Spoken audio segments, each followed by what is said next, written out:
Concepto de magnetismo. Voy a explicar lo que es el magnetismo con este mapa conceptual.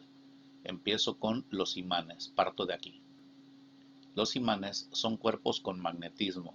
¿Qué es el magnetismo? Es una fuerza que se observa en que algunos materiales atraen a otros dentro de un espacio. A ese espacio se le llama campo magnético.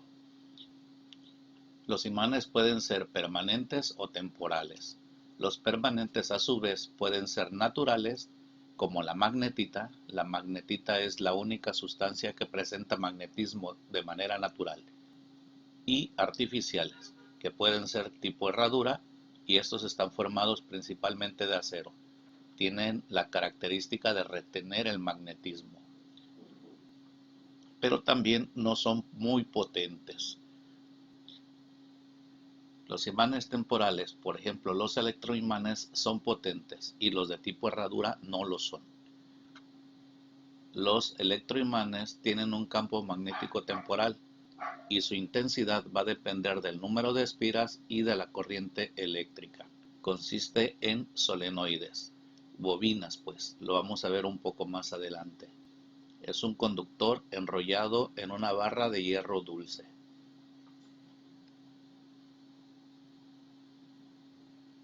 Antecedentes del magnetismo. Se dice que fue un filósofo griego, que se llamó Tales de Mileto, que hace más de 2500 años observó o descubrió esta propiedad. Él notó que había unos objetos que eran capaces de atraer a otros sin ninguna relación aparente entre ellos. Más tarde se vio que estos materiales eran aún más extraños. A veces se atraían entre ellos y a veces se rechazaban. A los objetos con estas propiedades se les llama imanes. Y aquí está el don Tales de Mileto haciendo esta observación. Hay una hipótesis que dice que el origen del nombre del magnetismo se debe a que un pastor que se llamaba Magnes lo observó. Se dice que él iba caminando, pasaba por ciertas regiones y en las partes metálicas de su bastón o de su guarache quedaba tierrita pegada y la quitaba y se volvía a pegar. Entonces en su honor se le puso magnetismo a la propiedad. Pero otra hipótesis dice que se llama magnetismo en honor a Magnesia, porque se supone que fue en esta región donde se observó por primera vez, allá cerca de Macedonia. Los imanes, el magnetismo no es algo que sea nuevo. Ya era conocido por los chinos allá por el año 2000 antes de la era común.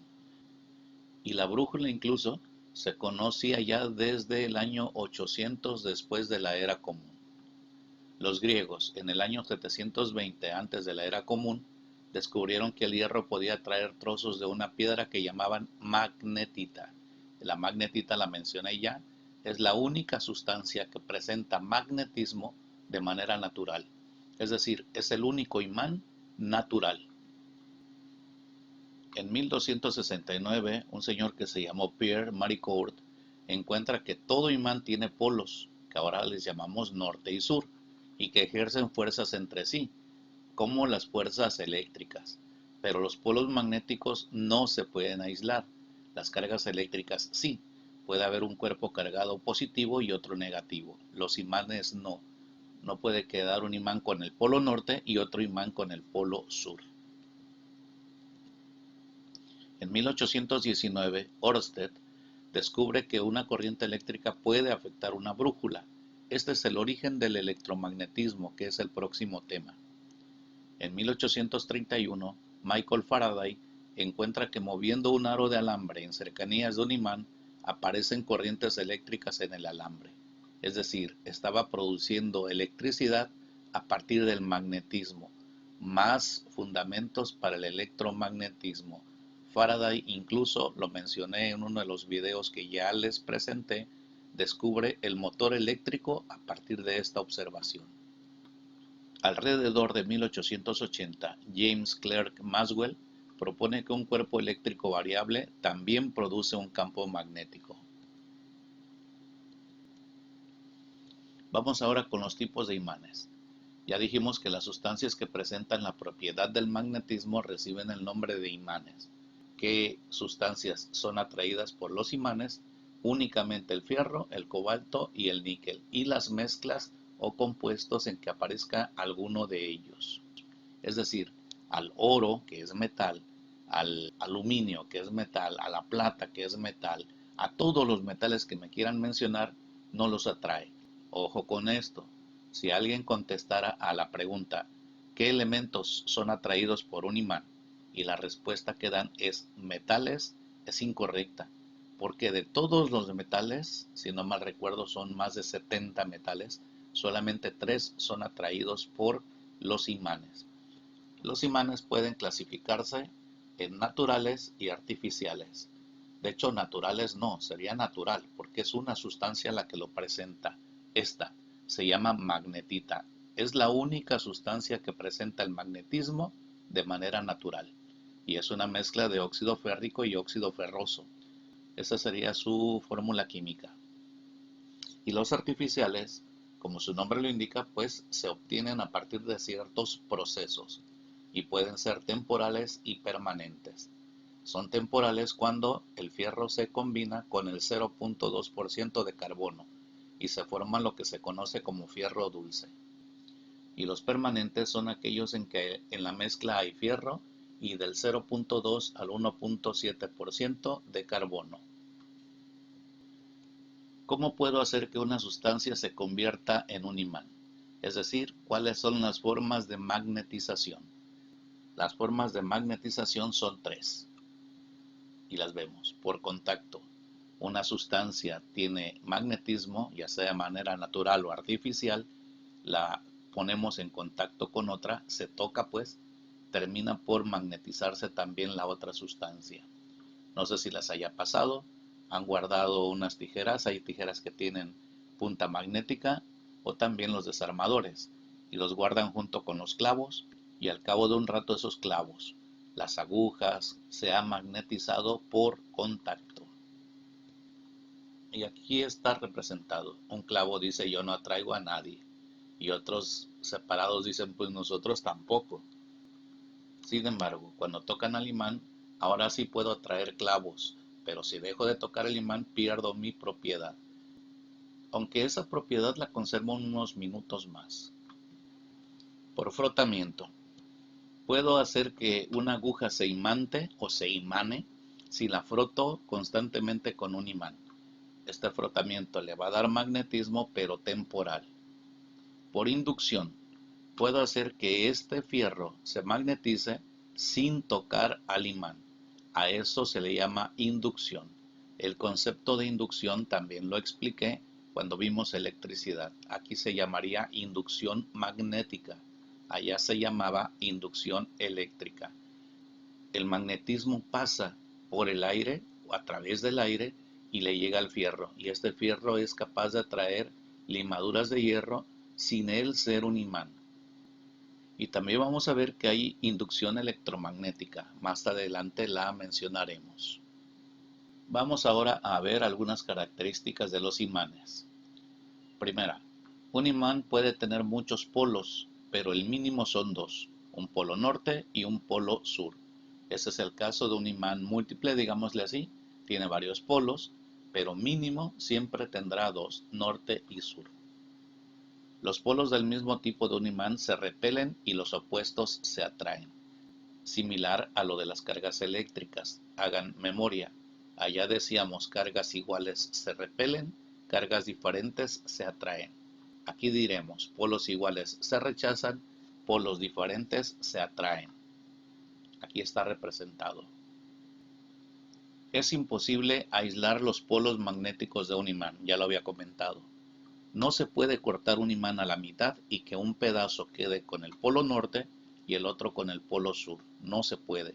Al momento de cortarlo, cada pedazo va a tomar los dos polos. Este pedazo después del corte tendrá polo norte y polo sur. Este igual, norte y sur. Y si lo sigo partiendo será lo mismo. Cada fracción más pequeña que obtenga tendrá los dos polos. Y no importa la forma.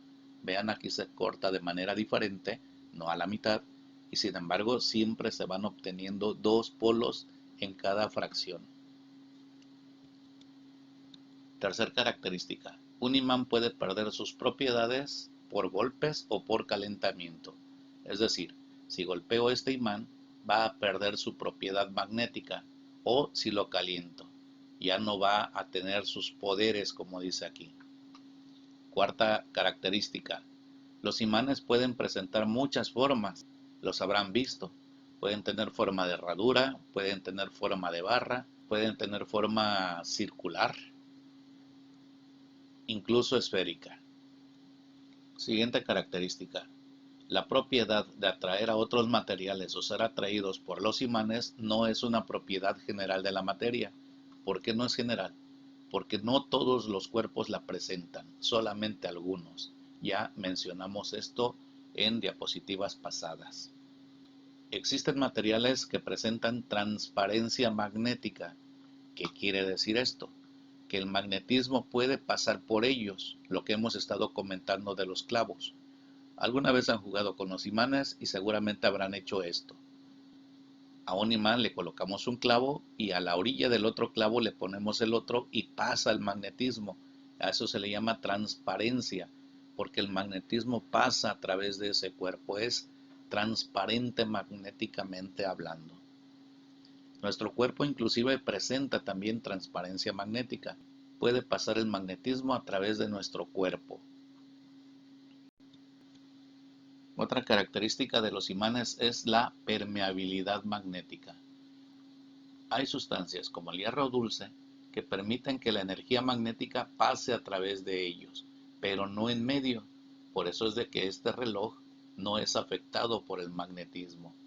Quiero aclarar que los relojes actuales ya prácticamente no son afectados por el magnetismo, los de antes sí. Hipótesis de Weber.